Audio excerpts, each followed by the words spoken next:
안녕하십니까. 천국의 이별과 제입니다. 여러분이 이별 당했을 때 매우 급속하게 반응을 하는 경우가 많습니다. 그리고 상대한테 바로 연락을 취해서 이별을 설득하려는 그런 방어 메커니즘적인 기제가 발동하죠. 이별이 힘든 것은 그들이 여러분한테 고했던 이 이별을 상당히 결정적으로 받아들이기 때문에 그렇습니다. 여러분이 느끼는 단절감, 어떤 분리 불안, 이것이 여러분을 굉장히 힘들게 만드는 것이죠. 이별이라는 것은, 그리고 관계라는 것은 어떻게 보면 중독적인 현상이 있습니다. 관계의 중독이라는 말을 저는 좋아하지 않습니다. 굉장히 어감이 안 좋기 때문이죠. 하지만 관계라는 것은, 특히 남녀의 관계는 반드시 집착이라는 것을 바탕으로 관계가 지속이 됩니다. 이것은 신이 인간한테 준 일종의 어떤 승리이죠. 즉 우리가 어떤 본능적 욕망을 가지고 이 관계를 시작하게 만들죠. 이 사랑과 욕망이란 것은 굉장히 반대적인 개념을 가지고 있지만 또 굉장히 같은 맥락에서 시작하는 그러한 이중성을 가지고 있습니다. 그래서 여러분이 너무 욕망적인 거에 집착을 하다 보면 이기적인 사랑이 되는 것이고, 이타적인 사랑을 하다 보면은 그것이 관계가 아닐 수가 있습니다. 이 굉장히 어려운 문제죠. 그래서 연애라는 것이 어렵습니다. 하여튼 여러분의 관계에 문제가 있다는 것은 이 사랑과 욕망의 절충적인 문제에서 뭔가 균형이 깨지는 것이죠. 욕망이 되게 앞서는 경우가 많습니다. 그리고 이고를 베이스로 연애를 한다는 얘기를 제가 전에도 한 적이 있습니다. 사랑이란 것은 이타적이고 용서하고 이해하고 상대에게 어떤 공감을 주는 그러한 행위입니다. 굉장히 은혜롭고 이타적인 것이죠. 물론 이것이 남녀 관계에서도 발생을 합니다. 하지만 남녀 관계의 시발점은 역시 욕망에서 시작하는 것입니다. 그래서 제가 언제 이런 얘기를 많이 하죠. 연애에 자격이 있다면 그 사람은 어떤 사람들이냐? 연애가 필요 없는 사람들이다. 연애가 필요 없는 사람이야말로 진정한 연애의 자격이 있는 것이다.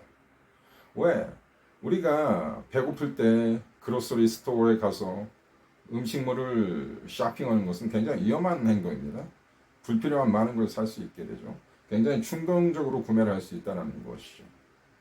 즉 여러분이 외롭고 여러분의 가슴에 많은 결핍이 있기 때문에 연애를 통해서 그 결핍을 채우려 한다면 많은 문제가 발생할 수 있습니다. 연애의 자격. 연애의 자격이라는 것은 연애가 필요 없는 사람들이다. 그들 자신의 어떠한 결핍이 없기 때문에 완전히 상대한테 이타적으로 연애를 할 수가 있습니다. 그런 사람들은 많이 없죠. 하지만 분명히 존재합니다. 어딘가에는 있습니다. 자, 그래서 여러분의 집착이 생기고 연애에 대한 결핍 때문에 연애를 하게 되고, 그러한 결핍이 채워지지 않을 때 싸움이 발생하고, 여러분은 계속 그러한 결핍과 집착과 자기 자신에 대한 분리불안이 생기기 때문에 계속 존재하기 때문에 이별 후에 여러분이 힘든 것입니다. 여러분의 관계가 매우 좋지 않은 관계일지라도 계속 그 관계에 집착하게 되는 힘이 있습니다. 그리고 여러분이 완벽한 인간이지라 할지라도 이별이 때는 어느 정도의 집착이 있기 때문에 아무래도 힘듭니다. 여러분이 정말 완벽한 독립적인 자아를 가진 사람일지라 하더라도 이별은 결코 쉬운 것은 아닙니다. 다만 이별을 극복하는 속도와 그 이별을 극복하는 성숙도가 매우 확연히 차이가 나겠죠. 그러나 우리는 완벽한 인간이 아닙니다. 그래서 이별은 대부분 힘듭니다. 하지만 제가 여러분에게 한 가지, 이별을 두려워하지 마십시오. 이별은 연애의 한 부분입니다. 완벽한 커플일지라도 한 번의 이별은 존재할 수 있고 그 이별은 매우 건강할 수 있습니다. 여러분의 관계가 상대적으로 굉장히 안정되고 굉장히 완벽하게 보일지라도 한 번의 이별은 있을 수 있다고 봅니다. 근데 이 이별을 결정적인 것으로 받아들이기 때문에 이 이별이 진짜 이별로 되는 것이죠. 즉 여러분이 이별을 굉장히 성숙하게 수용하고 수동적으로 받아들이면 상대는 분명히 이별에 대해서 후회하는 기점이 발생할 수 있고, 대부분의 이별에 대한 결정은 그들이 오랫동안 고심하고 한 건 맞지만 대개는 그 이별을 후회하는 기점으로 가게 되어 있습니다. 인간은 완벽하지 않기 때문이죠.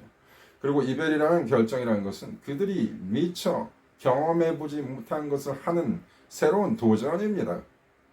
그렇기 때문에 그들 역시 실수가 있기 때문에 이별을 후회하게 될 확률이 매우 높습니다. 왜?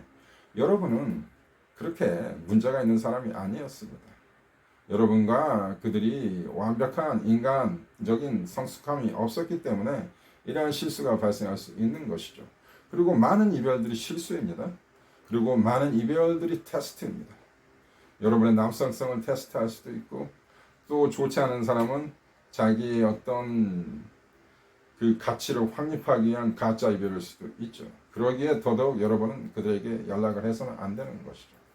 그래서 이별을 굉장히 가볍게 좀 받아들이고 요거를 수동적으로 여러분이 수용하다 보면 그들은 반드시 이별에 대해서 후회하고 여러분과 다시 재회할 생각을 갖게 되는 것이 거의 과학입니다. 제가 많은 분들과 상담을 하였지만 제가 볼 때는 그렇습니다. 제가 많은 분들이 재회되는 걸 목격을 하였습니다. 여러분의 여러분의 연애가 상당히 안정적이고 여러분이 봤을 때 괜찮았다라고 생각하시고 이별 후에 여러분이 많이 매달리지 않고 여러분이 성숙히 받아들인다면 대개는 재회가 됩니다. 거의 이것은 과학입니다. 그래서 여러분의 이별을 너무 과대평가하지 마시기 바랍니다. 그리고 본인의 가치를 너무 과소평가하지 마시기 바랍니다. 그래서 이별이 발생했을 때는 조금 요거를 유연하게 좀 바라볼 필요가 있다고 봅니다. 웬만하면 재회가 될 것입니다. 지금 당장 재회가 되지 않습니다. 분명히 시간과 인내가 필요합니다. 이것은 재회를 하기 위한 두 가지 양념입니다. 시간과 인내. 이 두 가지 요소, 이 두 가지 덕목을 갖추고 자신에게 집중하고 여러분 스스로를 발전시켜야 합니다. 반드시. 외모적으로, 그 다음에 감성적으로 더 성숙하고 신체적으로 더 매력있는 사람이 되려고 노력을 하셔야 합니다. 단순히 노컨택 가지고는 부족합니다. 그래서 여러분이 이 시간 동안 많이 발전한다면 예측 불가능의 기조가 발생하죠. 예측 불가능은 매력입니다. 그리고 무반응도 매력입니다. 그만큼 여러분은 강하고 독립적인 것을 의미하기 때문이죠. 강하고 독립적이라는 것은 매력입니다. 여러분 stay with me 하시고 계속 노컨택 정렬해 주시기 바랍니다. 성공할 것입니다. 감사합니다.